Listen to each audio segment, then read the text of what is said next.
So మీరు చిరంజీవికి ఏ స్థాయి ఫ్యాన్ చెప్పండి నాకు. అంటే బిఫోర్ యూ ఎంటర్డ్ ఇండస్ట్రీ మీ ఊర్లో మీకు ఒక థియేటర్ ఉండేదంట కదా, వినాయక థియేటర్. సో మీ నాన్నగారు exhibitor and he was like full time అంటే నరాన సినిమా ఉంది. అట్లా అంటే నేను పుట్టేప్పటికే మాకు థియేటర్ ఉంది కాబట్టి నేను తినే ప్రతి ఫుడ్ మా అమ్మ నాకు పెట్టిందంతా కూడా సినిమా నుంచి వచ్చింది. ఓకే, సినిమా అన్ని ఇచ్చింది నాకు. అందుకే ఇప్పటికీ నాకు సినిమా చాలామంది చెప్తా ఉంటారు. అంటే సపోజ్ ఒక థియేటర్ కట్టాలంటే 4-5 కోట్లు 6 కోట్లు అవుతుంది. సపోజ్ ఇంకో 20 కోట్లు ఇంకో చోట అవుతుంది అనుకోండి. నాకు వచ్చిన డబ్బు ఆ సినిమా హాల్ మీద పెడుతుంటా. Cinema hall కొంటుంటా. అవునా? ఎన్ని కొన్నారు ఇప్పటివరకు? వైజాగ్ విమాక్స్ కాంప్లెక్స్ ఉంటుంది, 3 థియేటర్స్ కాంప్లెక్స్ మాదే. సామర్లకోట సత్యకృష్ణ నాదే, అంటే మా తమ్ముడికి. చాగల్లో వెంకటకృష్ణ అని ఉంటుంది, అది అదే. ఇప్పుడు రాజమండ్రిలో కూడా మల్టీప్లెక్స్ స్టైల్లో కట్టాలని అనుకుంటున్నాం. అంటే ఇప్పుడు సైట్ కొని పెట్టాము. అది నాకు అదే పిచ్చి. అందరూ అంటారు ఎందుకు ఈ సినిమా హాల్ పిచ్చేయండి రా నీకు. అదే ఇంకెందులో ఇన్వెస్ట్ చేయరు మీరు, సినిమాలే అంతే, సినిమా థియేటర్లే. ఎందుకంటే నీకు ఈ సినిమా పిచ్చేంట్రా, ఈ థియేటర్లు పిచ్చేంటి. ఏదైనా ఒక ఆయిల్ ఫ్యాక్టరీలు పెట్టచ్చు అవి అని నాకు చెప్తా ఉంటారు. మా ఊరు వెళ్తే మా వాళ్ళంతా ఏదో ఫ్యాక్టరీ కట్టుకోవచ్చు కదా, అంటే ఫ్యాక్టరీలు అది ఇంకా తక్కువ డబ్బు అవుతుంది కదరా, 3 కోట్లు 4 కోట్లు పెడితే పెద్ద ఫ్యాక్టరీ అది ఇది అని అంటారు. అది కట్టచ్చు కదా, ఏంట్రా ఏం పిచ్చిరా నీకు అంటారు. నాకు తెలిసింది ఇది, నాకు ఇష్టమైంది ఇది, తప్ప ఇంకేం తెలియదు అని అంటుంటా చెప్తున్నా. అలాగే పుట్టినప్పటి నుంచి సినిమా హాల్స్ అంతే. అంటే ఇక మీ థియేటర్లో మీ సినిమాలు ఒకటి కూడా మిస్ అవ్వలేదు ఇంతవరకు, అంటే అన్నీ చూసేసారు మీ ఏరియాలో. మీ ఏ సినిమా వస్తే ఆ సినిమా చూసేయటం. మరి మీకు చిరంజీవి మాన్యా ఎప్పటి నుంచి మొదలైంది? చాలా ఎర్లీగా అండి, 7th క్లాస్ కూడా కాదు, ఇంకా ముందే అనుకుంటున్నా. అప్పుడు మా ఊర్లో ఫస్ట్ ఫ్యాన్స్ అసోసియేషన్ పెట్టింది మేము, మీరే. అంటే నేను కొంచెం చిన్నవాడిని, మైలార్ వెంకటేశ్వర అని ఉండేవాడు మా మావయ్య, మైలార్ వెంకన్న అనేవాళ్ళం. తను ఫస్ట్ ప్రెసిడెంట్ కింద స్టార్ట్ చేసి పెట్టాడు. పెడితే మేము అందరం పెద్ద మెంబర్స్ లాగా, చిరంజీవి గారి బర్త్డే వస్తే మేమందరం డబ్బులు వేసుకుని సెలబ్రేట్ చేయటం. 16mm సినిమాలను వీధుల్లో వేసేవారు సినిమాలు. చిరంజీవి గారి సినిమాలు దగ్గర 3 రోజులు 4 రోజులు సెలబ్రేట్ చేసేవాళ్ళం. ఇది ఆయన బర్త్డే. మా నాన్నగారికి కూడా చిరంజీవి గారు అంటే బాగా పిచ్చి. ఆయన కూడా ఆయన బర్త్డే రోజు, చిరంజీవి గారి బర్త్డే రోజు మా థియేటర్లో చిరంజీవి గారి సినిమా వేసేవారు. వెళ్ళి స్వీట్స్ ఇవన్నీ పంచేవాళ్ళం. ఆ తర్వాత స్లోగా ఇంకా మేము పెద్దవాళ్ళు 10th క్లాస్కి వచ్చేటప్పటికి నేను కొంచెం ఎక్కువ అగ్రెసివ్గా ఉంటాం.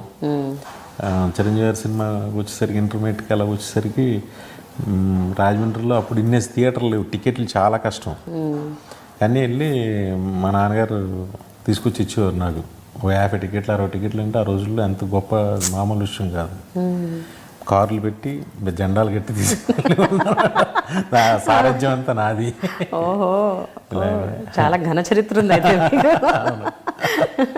చిరంజీవి గారు చెప్పారా తర్వాత కలిశాక ఎప్పుడైనా? ఇంత డీటెయిల్గా ఎప్పుడు చెప్పలేదు కానీ సరదాగా మామూలుగా ఇలా మాట్లాడుకుంటుంటే చెప్తూ ఉంటాను.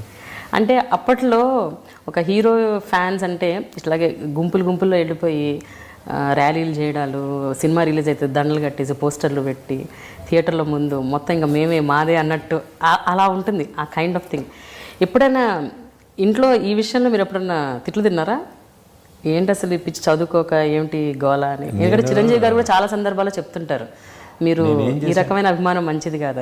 నేను విజేత 100 days ఫంక్షన్ ఇంట్లో చెప్పకుండా వెళ్ళిపోయా. విజయవాడలో ఫంక్షన్ చాగల్లో ఉన్నది. అప్పుడు ఏం మేము పెద్ద అంత బయట తిరిగేసి అంత ఏజ్ కూడా కాదు, 10 మందికి కలిసి వెళ్ళిపోయాం చాగల నుంచి. వెళ్ళిపోయిన తర్వాత అప్పుడు ఏంటంటే మనం ఎక్కడ తిరిగినా పర్వాలేదు, భోజనం టైంకి రావాలి ఇంటికి, భోజనం చేసి మళ్ళీ వెళ్ళిపోతే పర్వాలేదు. భోజనం రాకపోతే ఏమైపోయాడు అని ఒక చిన్న టెన్షన్ స్టార్ట్ అవుతుంది. మేము వెళ్తే ఇప్పుడు అక్కడ వెళ్ళాము, చిరంజీవి గారిని చూడటం కుదరలేదు, ఏమి కుదరలేదు, చెప్పులు పోయినాయి, అన్నీ పోయి మళ్ళీ ఒక ట్రైన్ ఎక్కి మిడ్ నైట్ ఎప్పుడు తెల్లవారుజాము 4 గంటలకు ఇప్పుడు ట్రైన్ ఎక్కి ఇంటికి వచ్చి నెక్స్ట్ డే ఇంటికి వచ్చేటప్పటికి మా ఫాదర్ పాపం ఎప్పుడు కొట్టడం అలాంటివి కాదు పాపం, చాలా మంచి ఆయన. అంటే కానీ ఆయన చూస్తే భయం, మాకు టెన్షన్ అదంతా ఉంటుంది. కానీ ఆ మందలింపు కూడా అందంగా మందలిస్తారు ఆయన. మా అమ్మ అయితే తిడుతుంది కానీ మా నాన్న పాపం ఏమనరు. చాలా ఆయన నర్సరావు వెళ్ళేటప్పుడు నేను తీసుకెళ్ళేటప్పుడు చెప్పాలి కదా ఇంట్లో, నువ్వు పెద్దోడు కదా నీకు తెలియలే అని ఎవరినో అని కొంచెం ఒక రోజంతా కొంచెం మాట్లాడకుండా ఉంటారు. ఓకే. పేరెంట్స్ మాట్లాడకపోతే ఇంట్లో చాలా మనకు ఒకలాగా ఉంటుంది కదా, అలా మా నాన్నగారు అలా ఉండేవారు. ఆ తర్వాత ఏం చేశారు మరి? ఏం లేదు, మళ్ళీ వన్ డే వెళ్ళారా?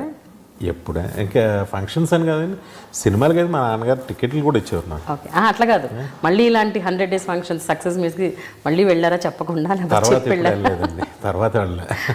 అదే మీ నాన్నగారికి అసలు ఇష్టం లేదంట కదా మీరు ఇండస్ట్రీకి రావడం ఇష్టం లేదు ఆయనకి. ఎందుకో అంటే మెయిన్ రీజన్ ఏమనుకున్నారు, పెళ్లి సంబంధాలు రావు, పెళ్ళి అవ్వదు, ఇలాంటి రీజనే ఉండేది ఆయనకి. కాకపోతే నాకు ఫెడప్ అయిపోయానండి. ఏంటి ఇక్కడ ఎన్ని పెట్టి కూర్చుంటారేంటి, ఎలాగ ఇప్పుడు మనం చాలా క్రైసిస్లో ఉన్నాం, ఎవరో ఒకరు నాకు వద్దు, నేను ఉండను, నేను ఫెడప్ అయిపోయి నాకు ఇంకా మా నాన్నగారు అంటే మా నాన్నగారు దీన్ని కూడా నాకు పట్టించుకోవాలనే ఫీలింగ్ కూడా లేదు. అమ్మ చెప్పు నాన్నగారికి, నేను వెళ్తా అంతే, నేను పంపినా వెళ్తా, పంపపోయినా వెళ్తా, నేను ఉన్నా ఇంక ఇక్కడ ఏం చేయను, రోజు ఇంట్లో కూర్చుని తినేసి పడుకుంటామా, లేదా థియేటర్ దగ్గరికి మా థియేటర్స్ కూడా క్లోజ్ అయిపోయినాయి. అప్పుడు మీరు చాలా ఏంటి ఏం చేయను, ఎందుకు ఈ నరకం, వెళ్తాను ఏదో అయితే అవుతుంది, లేకపోతే నేను ఏదో జాబ్ అన్నా చేసినట్టు ఉంటుంది కదా, కనీసం చేస్తే తమ్ముళ్ళకి ఏదో చూడొచ్చు కదా. చెప్పమ్మా ఆయనకి ఇష్టం ఉంది, లేకపోతే నేను వెళ్తా, నన్ను ఇంక టార్చర్ పెట్టద్దని చెప్పి అంతే చెప్పిన తర్వాత మా నాన్నగారు ఇంకా సరే ఏదో ఆడ వెళ్ళిపోయాడు అనిపించుకోవడం కన్నా మనం పంపించాము ఉండడం బెటర్ కదా అన్నట్టు పంపించారు. పంపించిన తర్వాత దేవుడి దేవుళ్ళ నేను వచ్చిన తర్వాత అండి ఏ రోజు ఒక 6 months ఇబ్బంది పడ్డాను, ఇక్కడ 6-7 months ఇబ్బంది పడ్డాను. ఆ తర్వాత స్లోగా సాగర్ గారి దగ్గర నాకు పని దొరికింది. అక్కడి నుంచి 10 అసలు పడుకోవడానికి నాకు టైం ఉండేది కాదు. 18 hours 20 hours అలా వర్క్ చేసేవాడిని, కసి కింద పిచ్చి కింద పనిచేసేవాడిని. ఎంత అండి అప్పుడు మీకు ఏజ్, మీ వయసు ఎంత? మేబీ 25 అలా ఉంటాయేమో, 24-22.